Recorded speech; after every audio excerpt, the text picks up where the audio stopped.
In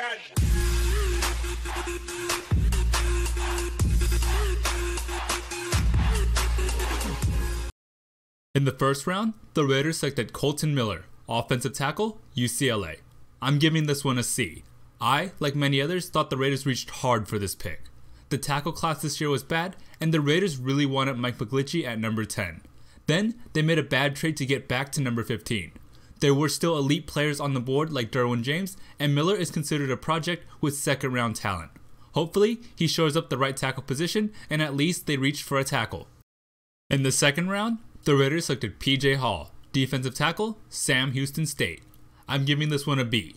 As usual, Reggie McKenzie picked a high-ceiling defensive lineman in the second round. This time though, Hall had consistent, good production in college. The problem is, it was against lower competition. Then again, he showed his explosiveness on the field with an amazing pro day, showing off his insane athleticism for his size. He plays like a wild man with his explosiveness, and hopefully he provides some interior pass rush. In the third round, the Raiders selected Brandon Parker, offensive tackle, North Carolina A&T. I'm giving this one a B. The Raiders must really not like their tackles. The potential is off the roof for this guy, but he has not performed well against top competition. Parker is extremely raw and gave up a lot of pressures and sacks at the Senior Bowl. He has a lot of potential to one day be a dominant offensive tackle, but still has a lot of work to do. Not too bad of a pick in the third round, and hopefully he becomes a long-term solution at tackle. With their second third round pick, the Raiders selected Arden Key, defensive end, LSU. I'm giving this one an A. I love this pick. If Key had come out his sophomore year, he would unquestionably be a top 10 pick. Sadly, he ran into some off-the-field problems, lost a lot of weight and strength, and his production dropped significantly in 2017. He entered rehab for unknown reasons, and hopefully his demons are behind him. Key has off-the-charts talent and passion, and love for football was never in question. This pick is well worth the risk since he has a chance to one day be a dominant pass rusher. The Raiders traded a round 3 pick for Martavius Bryant, wide receiver from Pittsburgh. This technically isn't a draft pick, but the Raiders traded a third round pick for him, and I'm going to consider him a draft pick. This is a very risky pick. Bryant's talent and production isn't really a problem, but he's one failed drug test away from being suspended indefinitely. Even if he plays lights out, he will be a free agent after the season. The best case scenario for this guy is it's still a risk. I'd rather have a third round pick with 4 years of control. Hopefully, Bryant plays lights out and gets a contract that protects the Raiders long term. In the fourth round, the Raiders select Nick Nelson, cornerback, Wisconsin. The grade here is a B. Nelson was very good in coverage at Wisconsin despite never having an interception.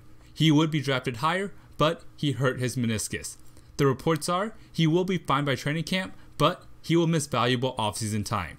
He fits the mold of a physical corner the Raiders want and has decent ability. He will work hard, but still has a lot of technique to learn. He's a worthwhile pick and one day could be a solid NFL starter for the price of a 4th round pick. In the 5th round, the Raiders select Maurice Hurst, defensive tackle, Michigan. The grade here has to be an A. As much as I love the Arden Key pick, this pick has to be my favorite. He has all the talent and production of a top 15 pick. He's explosive and arguably the best interior pass rusher in the draft.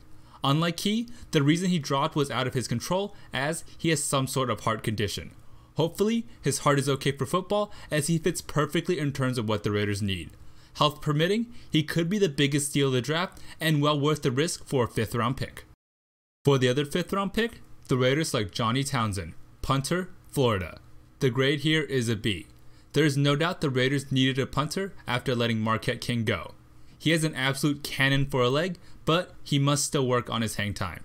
There's not much more to say other than he fits a need. Solid pick and nothing crazy, and the talent is there. In the 6th round, the Raiders select Azeem Victor, inside linebacker, Washington. The grade here is a B. 2 years ago, Victor would have possibly been a day 2 pick. Then he broke his leg, got suspended, and put on way too much weight. He still has pretty good instincts and ability to play linebacker if he keeps his weight down. He will have to make the team using special teams and could one day develop into an NFL linebacker. He's a pretty standard 6th round pick.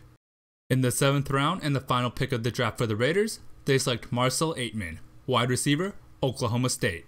I give this one an A. I like this 7th round pick. Aitman is huge at 6'5" and has solid NFL speed. He still needs to learn to use his size better and learn the nuances of route running. He's limited right now, but could be a red zone threat early in his career. The talent is pretty high for a 7th round pick, and he has an excellent chance to make the roster and could be a steal. Thank you for watching. If you made it this far into the video, please consider subscribing. I'd really appreciate it. Like the video if you enjoyed, thumbs down if you didn't, and have a good day.